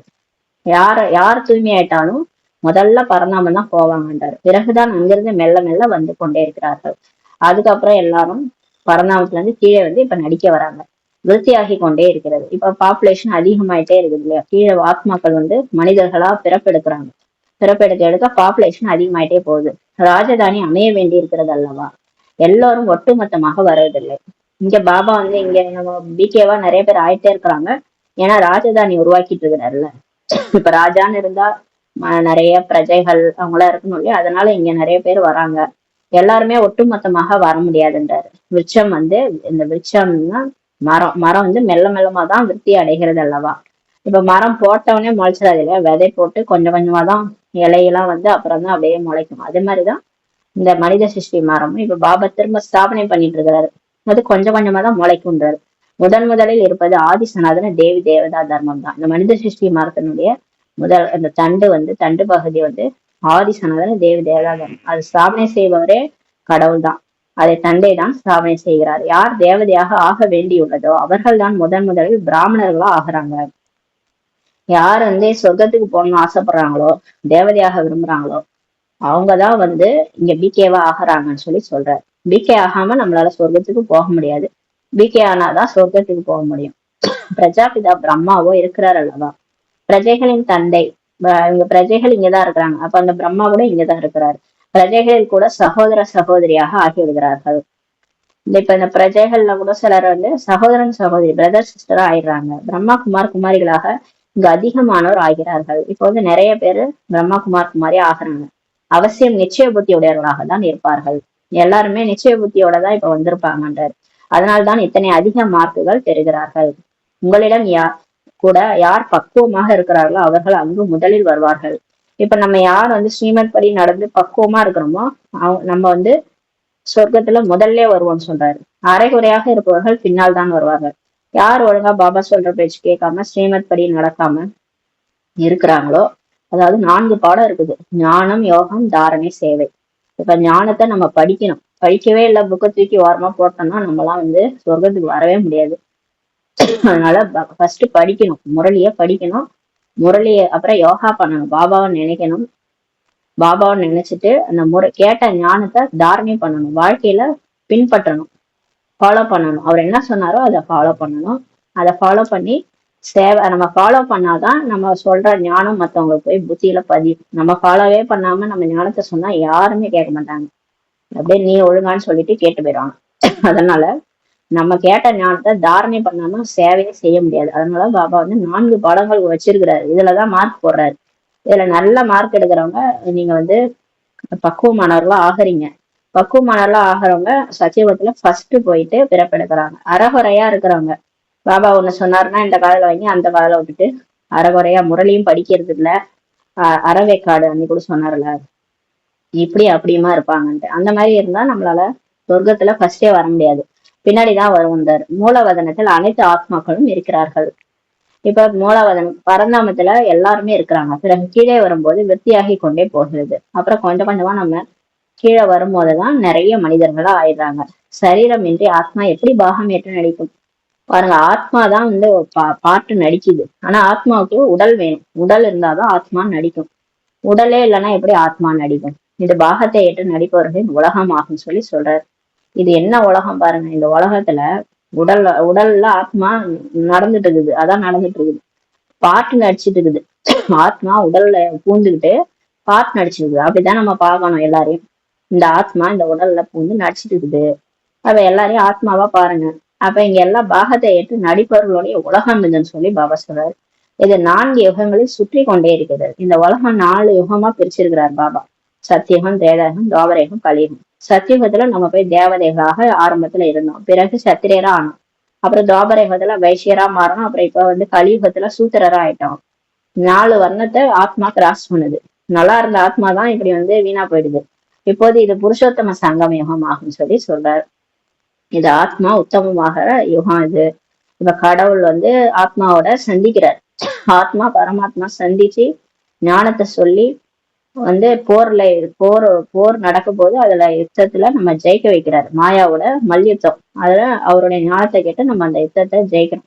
இது ஆத்மா பரமாத்மாவுடைய சந்திப்பு. தந்தை வரும்போதுதான் இந்த யுகமே அமைகிறதுன்னு சொல்லி பாபா சொல்றார். கடவுள் வரும்போதுதான் இந்த சங்கமேகம், புருஷோத்தம சங்கமேகம் ஒண்ணு உருவாகுது. அதுக்கு முன்னாடி வரைக்கும் கலியுகமா தான் இருக்குது. இந்த எல்லை இல்லாத ஞானம், எல்லை இல்லாத தந்தை தான் வந்து இப்ப உங்களுக்கு கொடுக்குறாரு. சிவபாபா அவருக்கு தன்னுடைய சரீரத்திற்கான எந்த ஒரு பெயரும் கிடையாது. பாருங்க, அவர் பேரு சிவன். ஆனா லிங்கத்தை தான் நம்ம சிவன் சொல்றோம். அதே உடம்போட ஒருத்தர் காமிச்சுக்கிறாங்க, அவர் சங்கரன் தான் சொல்றோம். ஆனா இவர் வந்து சிவன், சிவன் சொல்றோம் இல்லையா? அப்ப அவருக்கு உடம்புக்கான பேரு சிவன்னு சொல்ல மாட்டாங்க. அந்த லிங்கத்தை தான் சிவன் சொல்லுவாங்க. உடம்புக்கான பேரு சிவன் சொல்ல மாட்டாங்க. அவருடைய சரீரத்துக்கான பேரே கிடையாது. அவர் ஆத்மாவுக்கே அவர் பேரே சிவன் தான். இந்த சரீரமும் இந்த தாதாவினுடைய தான் ஆகும். இந்த பிரம்மா பாபாவுடைய உடல் தான் இது. பாபா சிறிது காலத்திற்காக தான் இதை லோனா எடுத்திருக்கிறார். நான் உங்களிடம் உரையாடுவதற்காக வாய் வேண்டும் இல்லையா? பாபா சொல்றாரு, நான் ஏன் இந்த உடம்புல வந்தேன்? எனக்கு வாய் வேணும், அதனாலதான் இந்த உடம்புல வந்தேன்றாரு. வாய் இல்லை என்றால் தந்தை குழந்தைகளுடன் உரையாடவும் முடியாது. வாயிலன்னு நான் எப்படி உங்கள்கிட்ட பேசினேன்? பின்னர் இலை இல்லாத நாலேஜ் கூட இந்த வாயால் தான் கூறுகிறேன்னு சொல்லி சொல்றாரு. அதனாலதான் இதை கௌமுக்குன்னு பாடியிருக்கிறாங்க, பசுவின் வாயின்ட்டு சொல்லியிருக்கிறாங்க. ஏன்னா இந்த பிரம்மா பாபாவோட வாய் மூலமா தான் ஞானம் சொல்றாரு. கங்கை வந்து கொட்டுது, அதனாலதான் பசுவாயின்னு சொல்றாங்க. மலைகள் இருந்து தண்ணீரோ எங்கிருந்து வேணுமானாலும் வெளிப்பட முடியும். பாபா சொல்ற இந்த சொன தண்ணி, சொன நீர்னு சொல்லுவாங்க. மலையில இருந்து திடீர்னு கொட்டும், இந்த குற்றால அருவி எல்லாம் அப்படிதான் கொட்டுது இல்லையா? அது மாதிரி எங்க இருந்தோனாலும் வரும். உடனே அவங்க என்ன பண்ணிட்டாங்க, அந்த இடத்துக்கு ஒரு பசு மாதிரி ஒரு தலைய உருவாக்கி அதுல இருந்து நீர் கொட்டுற மாதிரி வச்சு அந்த இடத்த ஒரு ஸ்தலமா ஆக்கிட்டாங்க. இத கவுமுக்குன்ட்டு அமைச்சிட்டாங்க. அதுல இருந்து தண்ணீர் வருதுன்னு சொல்றாரு. தண்ணி தான் வருது, ஞான கங்கையா வருது, ஞானமா வருது, தண்ணி வருது. அதே பிறகு கங்கா ஜலம் என்று கருதி குடிக்கிறார்கள். அந்த தண்ணியை பிடிச்சி கங்கா ஜலம் குடிக்கிறாங்க. அந்த தண்ணீருக்கு எவ்வளவு மகத்துவம் கொடுக்கிறார்கள் பாருங்க. ஒரு தண்ணிக்கு எவ்வளவு மகத்துவம் கொடுக்குறாங்க. இந்த உலகத்தில் இருப்பது எல்லாமே பொய். அந்த பொய்யதான் இந்த உலகம் நம்புது இல்லையா? இந்த மாதிரி எங்கேயாவது தண்ணி போட்டுச்சுன்னா அதை குடிச்சா தேவதை ஆயிடலாம்னு சொன்னா உடனே போய் எல்லாரும் குடிப்பாங்க, நம்புவாங்க. அப்படியே நம்ம சொல்றது அப்படியே உண்மை மாதிரி சிலர் பேசுவாங்க. அதை வந்து உண்மை நம்புறவங்களும் சில முட்டாள்கள் இருக்கிறாங்க இல்லையா? அதனாலதான் அந்த உலகமே இயங்கிட்டு இருக்கு. ஏன்னா இது ஒரு பொய்யான உலகம்னு சொல்லி பாபா சொல்றாரு. உண்மையையோ ஒரு தந்தை தான் சொல்லுவார். இங்க சொல்றது சத்தியத்தை சொல்றவர் ஒரு கடவுள் தான், சத்தியமானவர் சிவன். அதனால சொல்லிடுறாங்க. பிறகு அந்த பொய்யான மனிதர்கள் இந்த தந்தையின் ஞானத்தை பொய் என்று நினைத்து கொண்டு விடுகிறார்கள். இந்த பொய்யான மனிதர்கள் என்ன தெரியுமா பண்ணுவாங்க, அந்த பொய்யெல்லாம் நம்புவாங்க. ஆனா இந்த பாபா சொல்ற உண்மையான ஞானத்தை ஏத்துக்காம இதை விட்டுட்டு இதுலதான் எல்லாமே கிடைக்குது. ஆனா அந்த முட்டாள்கள் என்ன பண்ணுவாங்க, இதை விட்டுட்டு பொய்யெல்லாம் நம்பி போயிடுவாங்க. பாரதத்தில் சத்தியகம் இருக்கும்போது இதற்கு உண்மையான கண்டம் என்று கூறப்பட்டது. இதே பாரதம் ஒரு காலத்துல சொர்க்கமா இருக்கும்போது அததான் உண்மையான சத்தியமான கண்டம்ட்டு சொல்லப்பட்டது. பிறகு பாரதம் தான் இப்படி பழையதாக ஆகிவிடும் போது ஒவ்வொரு விஷயமும் ஒவ்வொரு பொருளும் இங்க பொய்யானதாக ஆகிறது. ஃபர்ஸ்ட் இந்த பொய்யெல்லாம் கிளப்பி விடுறது இந்தியால இருந்து தான் ஆரம்பிக்கும். ஏன்னா எல்லாரும் இங்கதான் இந்த உடல் உணர்வுல வந்து பொய் பேசுறாங்க. அப்ப இப்ப எல்லா பொருளுமே பொய்யானதா ஆயிடுச்சுன்றாரு. எத்தனை வித்தியாசம் ஆயிடுது பாருங்கன்றாரு. பாருங்க எப்படி இருந்த இந்தியா பாரதம் இப்படி ஆயிடுச்சு பாருங்க, எவ்வளவு ஒரு வித்தியாசம்னு சொல்லி சொல்றாரு. நீங்கள் எனக்கு எவ்வளவு நிந்தனை செய்கிறீர்கள் என்று தந்தை கூறுகிறார். பாருங்க, கடவுளே நம்ம எவ்வளவு திட்டுன்னு முடியுமோ அவ்வளவு திட்டோம். கடவுளே அவ்வளவு திட்டு வாங்குறாரு. அப்ப நம்மள திட்டினா என்ன பண்றது, நம்ம பொறுத்துக்க வேண்டியதுதான். அதான் பாபா சொல்றாரு, நானே திட்டு வாங்கியிருக்கிறேன், எவ்வளவு நீங்க என்னதான் நிந்தனை பண்ணிருக்கீங்கன்றார். சர்வவியாபி என்று கூறி எவ்வளவு அவமதித்துள்ளீர்கள். நாயில இருக்கிற, பூனையில இருக்கிற, கல்லுல இருக்கிற, முள்ளுல இருக்கிறன்ட்டு கடவுளை சொல்லிட்டோம் இல்லையா? இதே நம்மள சொன்னா கூட நம்ம கோவம் வரும். நீதான் நாய், நீதான் பூனைன்னு நம்மள சொன்னா, நாயும் நீதான் பூனையும் நீதான் நம்மள சொன்னா நமக்கு எவ்வளவு கோவம் வரும். கடவுளை போய் அப்படி சொல்லிட்டோம் இல்லையா? பாபா அதான் சொல்றாரு, எவ்வளவு என்ன அவமதிச்சிருக்கிறீங்க, பன்றி அவதாரம்னு சொல்லியிருக்கிறீங்க, பண்ணிய கூட விட்டு வைக்கல, அதை கூட நானும் சொல்லியிருக்கிறீங்கன்றாரு. இந்த பழைய உலகத்திலிருந்து அழைத்து செல்லுங்கள் என்று சிவபாபாவை அழைக்கிறார்கள். ஆனா அவர் எது கூப்பிடுறாங்க, பதித பாவனரே வாங்க அப்படின்னா கூப்பிடுறாங்க. தூய்மையற்ற உலகம் வந்து என்னை கூட்டு போங்க, எனது எல்லா குழந்தைகளும் காம சிதையில் ஏறி ஏழைகளாக ஆகிட்டாங்க தந்தை சொல்றாரு. எப்படி இப்படி ஆனாங்க இந்த ஆத்மாக்கள் எல்லாம்? காம சிதையில் விகாரம், 5 விகாரத்துல ஏறிதான் இந்த மாதிரி ஏழை ஆயிட்டாங்கன்றாரு. கோபப்பட்டாலே தொட்டி நீர்லாம் காஞ்சிரும்ன்றாரு.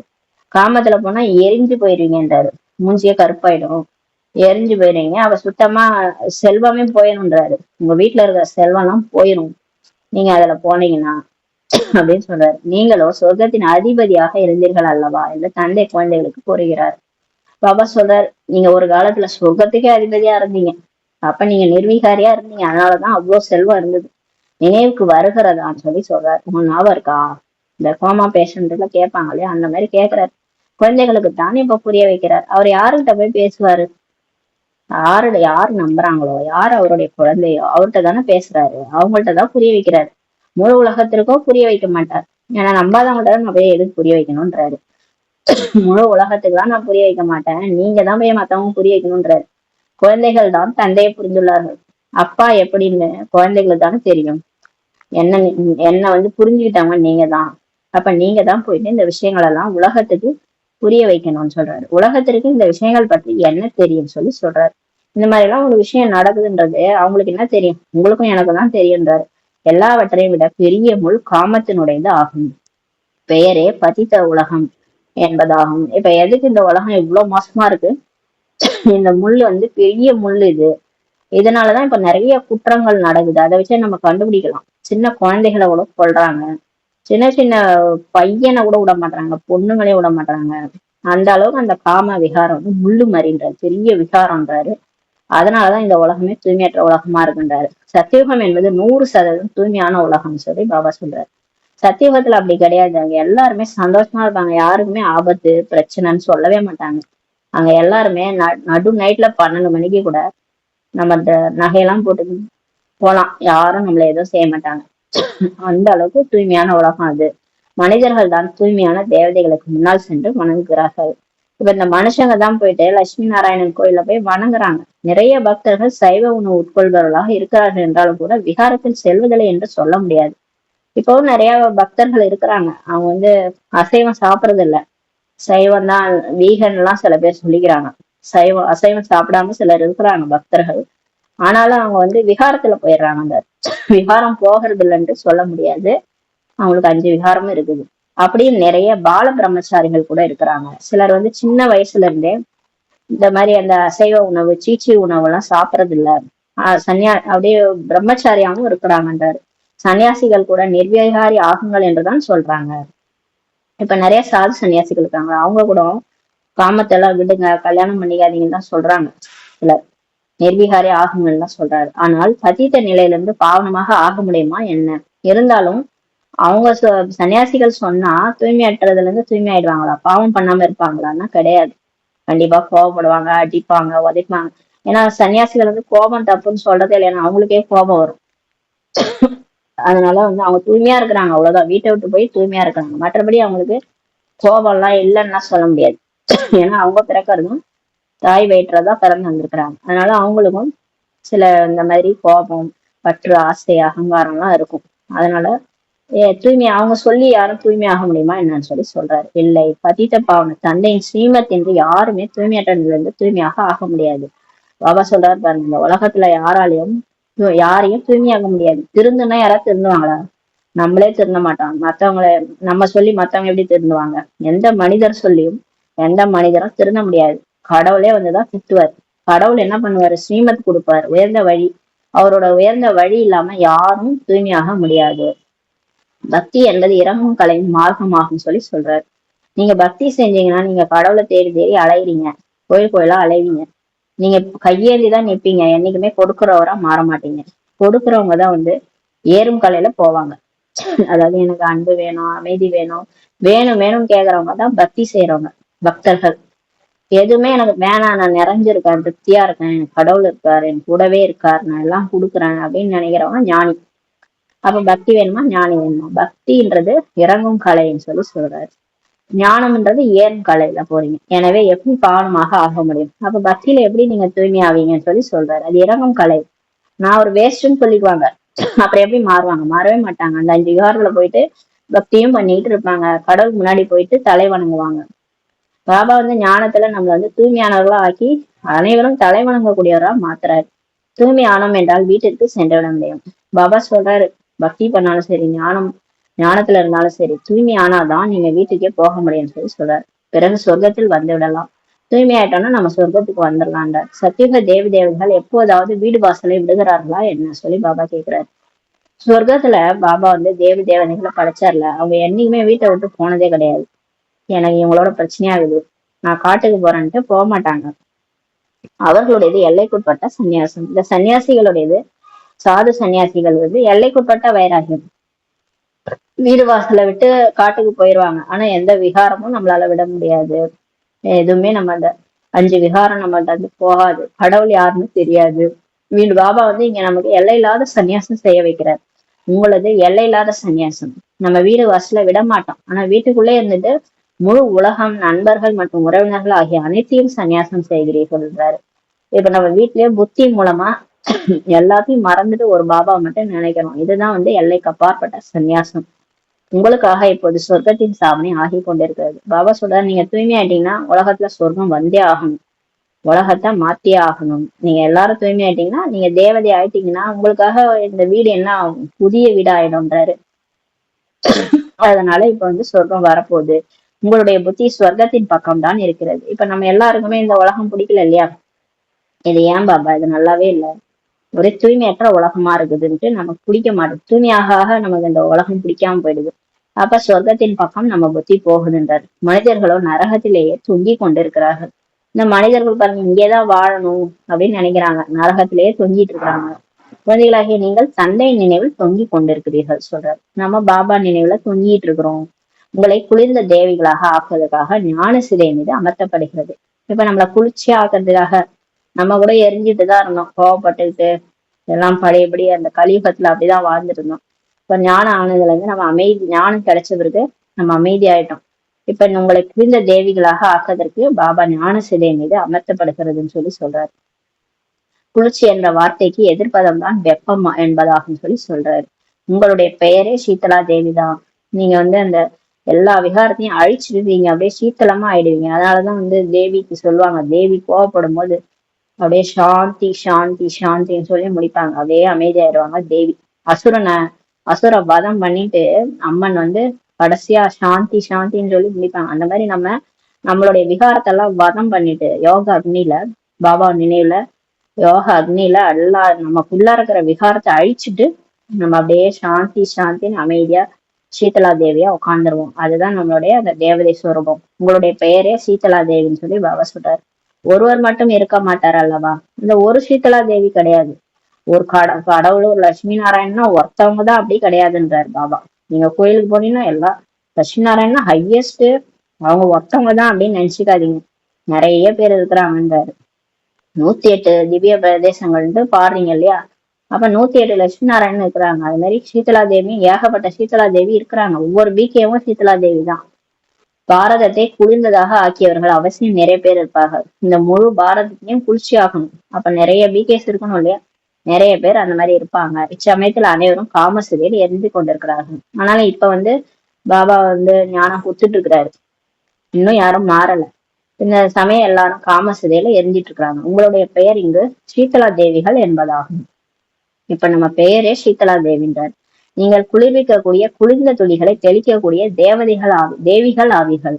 இப்ப நம்மளே வந்து குளிர்ச்சி ஆயிட்டோம் இல்லையா? நம்ம கிட்டக வரவங்களுக்கு நம்ம இந்த பன்னீர் எல்லாம் தொளிப்பாங்கல்ல, அந்த மாதிரி நம்ம வந்து குளிர்ந்த ஞான துளிகளை தெளிக்கக்கூடிய தேவிகளா ஆகிறோன்றாரு. தண்ணீர் துளிகள் தெளிக்க செல்கிறார்கள் அல்லவா? இது ஆத்மா மீது தெளிக்கப்படும் ஞான துளிகள் ஆகும். அவங்க தலை மேல அந்த பன்னீர் துளி தெளிக்கிறாங்க. இங்க நம்ம வந்து ஆத்மால ஞான துளிகளை தெளிக்கிறோன்றாரு. ஆத்மா தூய்மையாக ஆகிடும் போது குளிர்ந்ததாக ஆகிடுதுன்றாரு. எப்ப ஆத்மா சுத்தமா ஆயிடுதோ, பழுத்த பழம் மாதிரி ஆயிடுதோ, ஆத்மா அப்படியே குளிர்ச்சியா ஆயிடும். அதுகிட்ட இருந்து நல்ல வைப்ரேஷன் வரும்ன்றாரு. இச்சமயம் முழு உலகமே காமசிதையில் ஏறி கருப்பாக ஆகிவிட்டுள்ளது. இப்ப உலகமே மோசமா இருக்குது. காமசிதையில இறங்கி இறங்கி கருப்பாயிட்டாங்க. இப்போது கலசம் குழந்தைகளாகிய உங்களுக்கு தான் கிடைக்கிறதுன்னு சொல்லி பாபா சொல்றாரு. இப்ப ஞான கலசத்தை பாபா தாய்மார்கள் தலையில தான் வைக்கிறாரு. அவங்கள பேச வைக்கிறாரு. பேச தெரியாதவங்களையும் பேச வச்சு, வாயை திறக்க வச்சு எல்லாருக்கும் சொல்ல வைக்கிறாரு. ஏன்னா தாய்மார்கள்ட்ட தான் ஒரு விஷயம் சொன்னா எல்லாருக்கும் போயிடும் இல்லையா? அதனால நம்மளதான் தேர்ந்தெடுத்து சொல்றாரு. கலசத்தினால் நீங்களும் குளிர்ந்தவராக ஆகி மேலும் நீங்கள் மற்றவர்களையும் ஆக்குகிறீர்கள். இப்ப ஞான கலசத்தின் மூலமா நம்ம வந்து ஃபர்ஸ்ட் குளிர்ச்சி ஆயிரும். ஏன்னா நம்ம தானே மோசமா இருந்தோம். நம்ம ஒண்ணும் பெர்ஃபெக்ட் கிடையாது இல்லையா? நம்மளும் டிஃபெக்ட் தான். நம்மள ஃபர்ஸ்ட் குளிர்ந்தவரா ஆக்குறாரு. ஆக்கி அப்புறம் மத்தவங்களையும் நம்ம மூலமா ஆக்குறாரு. என்ன ஒரு அதிசயம் பாருங்க. இந்த ஸ்கூல் ஸ்டூடெண்ட்ஸ் எல்லாம் என்ன பண்ணுவாங்கன்னா, டீச்சரு யார் பேசுறாங்களோ அவங்கள கூப்பிட்டு நிக்க வச்சிருவாங்க. நிக்க வச்சு அவங்கள வந்து யாரெல்லாம் பேசுறாங்கன்னு பார்க்க சொல்லுவாங்க. அப்ப யார் மோசமா இருக்கிறாங்களோ அவங்கள கூட்டு வச்சு பாடம் எடுக்க வச்சிருவாங்க. அவங்கள கூட்டு வச்சு யார் பேசுறாங்க போர்டுல பேர் எழுதிடுவாங்க. அப்ப என்ன ஆகும்? அந்த குற்றம் செய்யறவங்கள மாத்திக்கலாம் இல்லையா நம்ம? அந்த மாதிரிதான் இப்ப பாபா பார்த்து மாத்திட்டு இருக்கிறாரு. ஆசிரியரா ஆக்குறாரு. ஆசிரியரா ஆக்கி அவங்களையும் திருத்துறாரு, அவங்க மூலமா மத்தவங்களையும் திருத்துறாரு. எவ்வளவு ஒரு பிளே பண்றாரு பாருங்க அவரு. இவரும் குளிர்ந்தவராக ஆகியுள்ளார் அல்லவா. பாபா சொல்றாரு, பிரம்மா பாபாவோட குளிர்ந்தவரா ஆயிட்டாரு இல்லையா. இருவரும் சேர்ந்து இருக்கிறார்கள். இப்ப பிரம்மா பாபாவும் சிவபாபாவும் சேர்ந்து இருக்கிறார். வீடு வாசல் விடுவதற்கான விஷயமே கிடையாதுன்னு சொல்லி பாபா சொல்றாரு. இங்க நம்ம வீடு வாசல்ல விட வேண்டிய அவசியமே கிடையாது. ஆனா ஆரம்பத்துல பசு கொட்டகை அமைக்க வேண்டி இருந்தது. ஆரம்பத்துல கொஞ்சம் இந்த ஃபவுண்டேஷன் போட வேண்டியிருந்தது. இந்த பிரம்மகுமாரிகள் இயக்கம் உருவாக்குறதுக்கு ஒரு ஃபவுண்டேஷன் பட்டி அமைக்க வேண்டியிருந்தது. அதனால சிலர் வீடு வாசலை விட வேண்டியிருந்தது. எனவே அவசியம் ஒரு சிலர் வீடு வாசல் விட்டு இருக்க வேண்டும். ஏன்னா அந்த காலத்துல தூய்மையா இருக்க விடல. ரொம்ப மோசமான கட்டுப்பாடெல்லாம் அந்த காலத்துல இருந்தது. கணவன்மார்கள் மனைவியை அடிச்சு உதைச்சாங்க. இப்போ அந்த அளவுக்கு இல்ல. வீட்டுல இருந்துட்டே எல்லாம் தூய்மையா இருக்கிறாங்க. அப்ப அந்த மாதிரி இருக்கும்போது அதனால சிலர் பட்டி வச்சார் பாபா. அதுல எல்லாருமே வந்துட்டாங்க, வீடு வாசலை விட்டு வந்தாங்க. எதற்காக? ஞான சிதையில குளிந்தவராக ஆவதற்காக. எல்லாரும் எதுக்கு வீடு வாசல இருந்து வந்தாங்கன்னா ஞான சிதையில முரளி படிச்சு தூய்மையாகிறதுக்காக, சீத்தளமா ஆகிறதுக்காக வந்தாங்க. இங்கு நீங்கள் தனிதவர்களாக ஆகிவிடும் போதுதான் தேவதை ஆக முடியும். பாபா சொல்ற, நீங்க குடிச்சு ஆனாதான் நீங்க தேவதை ஆக முடியும். நீங்க இன்னும் கோவப்பட்டுக்கிட்டு இந்த 5 விகாரத்துல போயிட்டு இருந்தீங்கன்னா உங்களால தேவதை ஆக முடியாதுன்னு சொல்றாரு. ஏன்னா எல்லாம் எந்த ஒரு விகாரமா இருந்தாலும் உங்களை ஈத்து விட்டுருன்றாரு. பற்று வச்சீங்கன்னா கோபம் வந்துடும், ஆசை வச்சீங்கன்னாலும் கோபம் வந்துடும், அகங்காரங்க சுத்தமா மலை மேல இருந்து தள்ளி விட்டுரும். எல்லாமே எல்லா விகாரமும் உங்களை என்ன பண்ணும்? சூடு பண்ணிடும், கோபத்தை தூண்டி விட்டுரும், அதை சூடாக்கிடும், ஆத்மாவை ஹாட் ஆக்கி விட்டுரும். அதனால பாபா சொல்றாரு, சீத்தளமா ஆகணும்னா நீங்க குளிர்ச்சி ஆகணும்னா இந்த ஞான பாயிண்ட் அப்ளை பண்ணி சீத்தளமா ஆயிடுங்க. சீத்தளமா ஆயிட்டீங்கன்னா தேவதை ஆயிடுங்கன்னு சொல்றாரு. இப்போது குழந்தைகளாகிய உங்களுடைய புத்தி யோகம் பழைய வீட்டின் மீது செல்லக்கூடாது. இப்ப நம்ம பாபா சொல்றாரு, இந்த கலியுகத்தை திரும்பி கூட பாக்காதீங்கன்றாரு. அங்க என்ன நடக்குதுன்னு கூட பாக்காதீங்க. பார்த்தா அதெல்லாம் புத்தியில ஒட்டியும் அதே சிந்தனை பண்ணிட்டு இருப்பீங்க. என்ன இப்படி ஆயிடுச்சு அப்படி ஆயிடுச்சுன்ட்டு.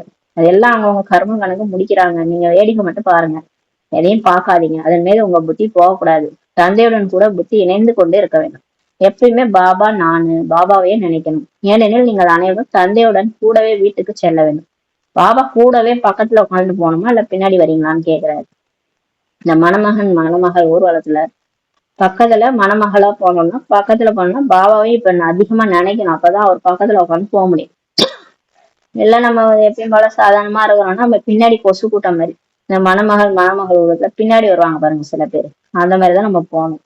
அதனால இனிமையான குழந்தைகளை, நான் உங்களை கூட்டி செல்வதற்காக வழிகாட்டியாகி வந்துள்ளேன் என்று தந்தை கூறுகிறார். இப்ப நான் உங்களை கூடவே கூட்டு போதான் வந்திருக்கிறேன்றாரு. இது சிவசக்தி பாண்டவ சேனை ஆகும்.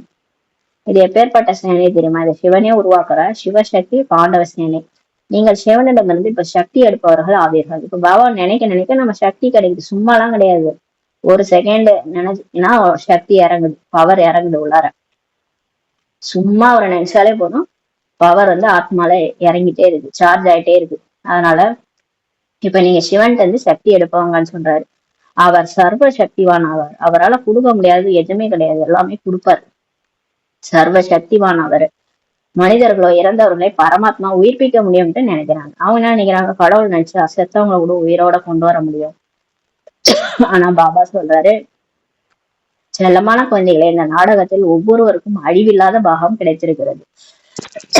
பாபா சொல்றாரு, இந்த டிராமால ஒவ்வொருத்தவங்களுக்கும் ஒரு ஒரு பாட்டு இருக்கு, அதான் நடிக்கிறாங்க. நான் என்ன பண்ண முடியும்ன்றாரு. நான் கூட ஒரு கிரியேட்டர், டைரக்டர் மற்றும் பிரின்சிபல் ஆக்டர், படைப்பவர், இயக்குனர் மற்றும் முக்கிய நடிகராக இருக்கிறாங்க. நானே இந்த டிராமால ஒரு நடிகர் தான். நாடகத்தின் பாகத்தையோ நாம் சிறிது கூட மாற்ற முடியாது. ஒரு சீன் ஓடுது, ஒருத்தவங்க இறந்துட்டாங்க அப்படின்னு அந்த சீன் என்னால மாற்ற முடியாதுன்றாரு. அந்த பாட்டு அவங்களுக்கு அந்த ஆத்மா அந்த உடம்பை விட்டு போற டைம், காலம், அந்த டைம் வந்துருச்சு. அந்த டிராமால அவங்க பாட்டு முடிஞ்சிச்சு. அதை நம்மளால போய் மாத்த முடியாது. ஒரு சினிமா பாக்குறீங்க, ஹீரோட அம்மா செத்துட்டாங்க, நீங்க போயிட்டு அதை மாத்த முடியுமா? அந்த சீன்ல அதேதான் வரும் இல்லையா? ஹீரோட அம்மா செத்ததுதான் திரும்ப எத்தனை தடவை போட்டு பார்த்தாலும் அதை போய் நீங்க மாத்த முடியாது. அது மாதிரி பாபா சொல்றாரு, இங்க என்னால எதுவும் பண்ண முடியாது. டைரக்டரே முடிவு பண்ணா கூட சீனை மாத்த முடியாது. ஒவ்வொரு இலையும் கூட பரமாத்மாவின் கட்டளைப்படிதான் அசைகிறது என்று மனிதர்கள் நினைக்கிறாங்க. அவங்க மனுஷங்க என்ன நினைக்கிறாங்க? ஒரு இலை அசைஞ்சா கூட கடவுள் அசைக்கிறாரு, அவர் கட்டளைப்படிதான் எல்லாம் நடக்குது அப்படின்னு நினைக்கிறாங்க. பாபா சொல்றாரு, நான் கூட டிராமாவுக்கு அடிமைப்பட்டுள்ளேன். இந்த இலை அசைறதெல்லாம் நான் செய்யறது இல்லை, இது டிராமால இருக்குது. ஒரு ஈ பறந்து போதா அது டிராமால இருக்குது, இலை அசைதா அது டிராமால இருக்குது. இதெல்லாம் நான் செய்யறது இல்லை, டிராமா படி நடக்குது. நானே டிராமாவுக்கு கட்டுப்பட்டுதான் இருக்கிறேன். ஏதாவது ஒண்ணு நடந்தா அது நடந்ததுதான், எல்லாம் நன்மைக்கு தான் நடந்தது, அதனால அதை என்னால மாத்த முடியாதுன்னு சொல்றாரு. இதனுடைய பந்தனத்தில் கட்டுப்பட்டுள்ளேன் என்று பரமாத்மாவே கூறுகிறார். அவராலே எதையும் மாத்த முடியாதுன்றார். அப்படி என்று என்னுடைய கட்டளையினால் இலைகள் அசையும் என்பதல்ல. நான் சொல்லிதான் எல்லா இலையும், மரத்துல இருக்கிற இலையெல்லாம் அசையுமா அப்படின்னு கேக்குறாரு. அப்படிலாம் எதுவும் அசையாது, அதுவா அசைஞ்சிட்டு இருக்குது, அது டிராமால இருக்குன்னு சொல்றாரு. சர்வ வியாபியின் ஞானம் பாரதவாசிகளை முற்றிலும் ஏழையாக ஆக்கிவிட்டுள்ளது. அவங்க என்ன நினைச்சிட்டாங்க, கல்லுல மரத்துல முள்ளுல எல்லாத்துலயும் கடவுள் இருக்கிறாரு, கடவுள் தான் இந்த எல்லாத்தையும் பண்ணிட்டு இருக்கிறாரு அப்படின்னு நினைச்சிட்டாங்க. அதனாலதான் அவங்க ஏழை ஆயிட்டாங்கன்னு சொல்றாரு. ஏன்னா தவறா முட்டாள் மாதிரி ஆயிட்டாங்க, எல்லாத்தையும் தப்பு தப்பா புரிஞ்சுக்கிட்டு ஏழை ஆயிட்டாங்கன்னு சொல்றாரு. ஆத்மால என்ன ஆயிடுச்சு, ஞானமே இல்ல. அதாவது புத்தியில அந்த புத்தி அறிவாளியாவே வேலை செய்யல, எல்லாத்தையும் தப்பு தப்பா புரிஞ்சுக்கிட்டதுனால அந்த ஆத்மா பேட்டரி லோ ஆயிட்டே போயிடுச்சு, அதனால ஏழை ஆயிடுச்சுன்னு சொல்றாரு. தந்தையின் ஞானத்தினால் பாரதம் மீண்டும் தலையின்றிடம் ஆகிறது. இப்ப கடவுள் இந்த ஞானத்தை கொடுக்குறாரு, இதெல்லாம் டிராமா, இல்ல நான் ஒண்ணும் பண்ண முடியாது, இதெல்லாம் நம்ம ஏத்துக்கிறோம். அப்ப ஏற்றுக்கொள்ளும் சக்தி வந்துருது இல்லையா, அப்ப சக்தி நிரப்பிடுறாரு நமக்குள்ளார, எல்லாத்தையும் நம்ம ஏற்றுக்கிறோம். நம்மளும் இந்த உடலை விட்டு போறோம். எல்லாரும் அப்படிதான் நடிக்கிறாங்க, போறாங்க, எல்லாரும் ஒரு டைம் நடிப்பாங்க, போயிடுவாங்க. இதுல என்ன நடந்தாலும் இது நாடகப்படி நடக்குது. நம்மளும் இதை முடிச்சுட்டு அடுத்த சொர்க்கத்துக்கு போறோம், எல்லாமே டிராமா. இதெல்லாம் இந்த ஞானத்தை நம்ம கொடுக்குறாரு. இதன் மூலமா நம்ம பாரதம், நம்ம மட்டும் கிடையாது, பாரதமே மீண்டும் தலையின் கிரீடமா ஆயிடுது. எப்படி இருந்த பாரதம் திரும்பவும் ராஜாவா ஆயிடுதுன்னு சொல்றாரு. நல்லது. இனிமையான காணாமல் போய் கண்டெடுக்கப்பட்ட செல்லமான வெகு காலம் கழித்து கண்டெடுக்கப்பட்ட குழந்தைகளுக்கு தாய் தந்தை பாப்தாதாவின் அன்பு நினைவுகள் மற்றும் காலை வணக்கம். ஆன்மீக குழந்தைகளுக்கு ஆன்மீக தாய் தந்தை நமஸ்காரம். நம்ம ஆன்மீக குழந்தைகள் ஆன்மீக தாய் தந்தைக்கு நமஸ்காரம். தாரணைக்கான முக்கிய சாரம். ஃபர்ஸ்ட் பாயிண்ட் சூரிய வம்சத்தில் முதலில் வர வேண்டும் என்றால் நிச்சய புத்தியுடையவராக ஆகி முழுமையான மதிப்பெண்கள் பெற வேண்டும். நிச்சய புத்தியோட இருக்கணும், அப்பதான் ஃபுல் மார்க் கொடுப்பாரு. உறுதியான பிராமணர் ஆகணும், பக்கா பிகேவாகணும். அப்படியே இந்த பக்கம் ஒண்ணு அந்த பக்கம் ஒண்ணு, அந்த கச்சாவா இருக்கக்கூடாதுன்றாரு. அன்னைக்கு கூட திட்டினாரு, எப்படியும் இல்ல அப்படி இல்லாம இருக்கிறாங்க அப்படின்னு திட்டினாரு, அறகுறையா இருக்கிறாங்க. எல்லை இல்லாத ஞானத்தை நினைவில் கொள்ள வேண்டும். இப்ப இந்த எல்லை இல்லாத ஞானத்தை எப்பவுமே நினைச்சிட்டே இருக்கணும். 2வது பாயிண்ட், ஞான சிதையில் அமர்ந்து குளிர்ந்தவராக, அதாவது தூய்மையாக ஆகணும். பாபா சொல்ற ஞானத்தை கேட்டு கேட்டு குளிர்ச்சியா ஆயிடணும், மனசு குளிர்ச்சியா வச்சுக்கணும், அமைதியா ஆயிடணும், தூய்மையாகவும் ஆயிடணும். ஞானம் மற்றும் யோகத்தினால் காமத்தின் வெப்பத்தை நீக்கிவிட வேண்டும். இந்த ஞானம்ன்ற நெய்ய ஊத்தி ஊத்தி ஆத்மால திரிய ஏத்தி யோகா கனெக்ஷனை பாபா கூட வைக்க வைக்க என்ன ஆயிடும்னா இந்த எல்லாமே நீங்கிற அந்த விகாரமே ஓடி போயிடும், நம்மள்ட்ட இருக்காது. புத்தி யோகம் சதா ஒரு தந்தை நினைவால் இணைக்கப்பட்டு இருக்கணும். எப்பயுமே ஒரு சதா சிவன் அவர் நினைவுல இருக்கணும்ன்றாரு. வரதானம். பிராமண வாழ்வில் உயர்ந்த மனநிலை எனும் விருது பெற்று கவலை இல்லாத ஊருக்கு ராஜா ஆகுக. பிராமண வாழ்வில ஒரு ஹையஸ்ட் மனோநிலை, அந்த ஸ்திதி, அந்த அளவுக்கு அந்த மகாவீர் சொல்லுவாங்க, ஆஞ்சநேயர் வாளாலேயே ஒரு சிம்மாசனத்தை உருவாக்கி அது மேல உட்காந்துறான் ராவணன் முன்னாடி, தைரியமா பயம் இல்லாம. அந்த மாதிரி உயர்ந்த ஸ்திதி, அந்த மாயாவுக்கு முன்னாடி நீங்க ஒரு உயர்ந்த மனோநிலை என்ற ஸ்திதியை வச்சுக்காங்க. அந்த விருது மூலமா நீங்க கவலை இல்லாத ஊருக்கு ராஜா ஆயிடுங்கன்னு சொல்றாரு. அந்த மாதிரி இருந்ததுன்னா, உங்க ஸ்திதி உயர்ந்ததா இருந்ததுன்னா நீங்க எதுவுமே கவலைப்பட தேவையில்லைன்றாரு. அப்படி நான் மாஸ்டர் சர்வசக்திவான், நான் கவலை இல்லாத மகாராஜா, என் கூட கடவுளே இருக்கிறாரு, நான் இறை மாணவன். இந்த மாதிரிலாம் நினைச்சு பாத்தீங்கன்னா, அந்த உயர்ந்த மனோநிலை இருக்கும்போது என் கூட யாரு இருக்கிறா தெரியுமா அப்படின்னு நினைச்சு பார்க்கும்போதே, அந்த உயர்ந்த மனோநிலை இருக்கும்போது நமக்கு பயமே வராது, கவலையும் இருக்காது. நீங்கள் அனைவரும் உங்களது சுயஸ்திதியை மிகவும் நல்லதாக ஆக்குவதற்கு தான் பிராமணர் ஆகியிருக்கிறீங்க. இப்ப நம்ம எதுக்கு பிகே ஆயிருக்கிறோம்? முன்னாடி நம்ம என்ன சொல்லிட்டு இருந்தோம், நான் எதுக்கு போறேன்னு தெரியல, எதுக்குதான் வாழணும்னு தெரியல, நான்லாம் ஒரு வேஸ்ட், இப்படி எல்லாம் பேசிட்டு இருந்தோம் இல்லையா. இப்ப நம்ம இங்க பிகே ஆன பிறகு அந்த மாதிரி பேச்சே விட்டுட்டோம் இல்லையா. இப்போ நம்மளோட சுயஸ்திதியை நல்லதா ஆக்கிறதுக்கு தான் நம்ம இப்ப பிகே ஆயிருக்கிறோம். பிராமண வாழ்க்கையில் சிரேஷ்ட ஸ்திதி தான் உங்களுக்கு சொத்தாகும். பாபா சொல்றாரு, உங்க பெரிய சொத்து கொடுத்துருக்காரு, என்ன தெரியுமா, உங்களுக்கு சிரேஷ்ட ஸ்திதி கொடுத்துருக்கிறாரு. இதுதான் பிராமண வாழ்க்கையின் மெடலே சொல்றாரு, மெடலே கொடுத்துட்டாரு நமக்கு. யார் இந்த மெடலை பெறுகிறார்களோ அவர்கள் சதா ஆடாத அசையாத ஒரே சீரான ஸ்திதியில் இருந்து கொண்டு கவலையற்ற ஊருக்கு மகாராஜா ஆகிடுறாங்க. யாரெல்லாம் இந்த மெடலை கழுத்துல மாட்டிக்கிட்டாங்களோ அவங்க எப்பயுமே எப்படி இருப்பாங்க, ஆடாத அசையாத ஒரே நிலையில பாபாவுடைய நினைவுல இருப்பாங்க. சீரான நிலையில இருந்து கவலையற்ற ஊருக்கு மகாராஜாவா இருப்பாங்க. அந்த கவலையற்ற ஊர்ல எல்லாருமே எப்படி இருப்பாங்க, கவலை இல்லாம தான் இருப்பாங்க. அவங்க மட்டுமா கவலை இல்லாம இருப்பாங்க, அந்த ஊர்ல எல்லாருமே கவலை இல்லாம இருப்பாங்க. அப்ப கவலையற்ற ஊருக்கு நம்ம மகாராஜாவா ஆகிடுறாங்கன்றாரு. அப்ப அவங்கள சுத்தி எல்லாருமே அப்படிதான் இருப்பாங்க, யாருமே கவலைப்பட மாட்டாங்கன்னு சொல்றாரு. அவர்கள் அனைத்து ஆசைகளில் இருந்தும் விடுபட்ட இச்சா மாத்திரம் அவைத்தியா, ஆசை என்றே என்னவென்று அறியாதவர் சொரூபம் ஆகிறாங்க. யாருக்கு இந்த கவலையே இல்லையோ அவங்களுக்கு ஆசையும் இருக்காது. அப்ப ஆசைன்னா என்னன்னே தெரியாம அந்த சொரூபத்துல இருப்பாங்கன்னு சொல்றாரு. அது முக்கியமா இப்பயும் நம்ம இருக்கிறோம். சொர்க்கத்துலயும் அந்த மாதிரிதான் தேவதைகள் வாழறாங்க. அவங்க கவலை இல்லாத ஊர் தான் அது. அங்க மகாராஜாவா இருப்போம் நம்ம. அதே மாதிரி ஆசைன்னா என்னன்னே தெரியாது. ஆனா எல்லாமே சுத்தி இருக்கும். ஆனா அவங்களுக்கு ஆசையே பட மாட்டாங்க தேவதைகள். பாபா சொல்றாங்க. அந்த மாதிரி ஆகுகண்ட வரதானம் இருக்கிறாரு. ஸ்லோகன்: உடையாத நிச்சயம் மற்றும் பெருமிதத்துடன் சொல்லுங்கள். என்ன சொல்லுங்க? உடையாத நிச்சயம், நிச்சய புத்தியோட, என்னைக்குமே உடஞ்சு போயிடக்கூடாது. பெருமிதத்தோட சொல்லுங்க. காலரை ஏத்து விட்டுக்கோங்க. காலரை நல்லா ஏத்து விட்டுக்கோங்க. என்ன சொல்லுவீங்க? நேரா பாபா, என்னுடைய தந்தை, என்னுடைய அப்பா.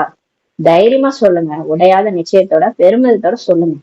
அப்போ என்ன ஆகும்? மாயா அருகில் கூட வர முடியாது. காலரை ஏத்து விட்டுங்க, என்னோட அப்பான்னு சொல்லி தைரியமா சொல்லி பாருங்க.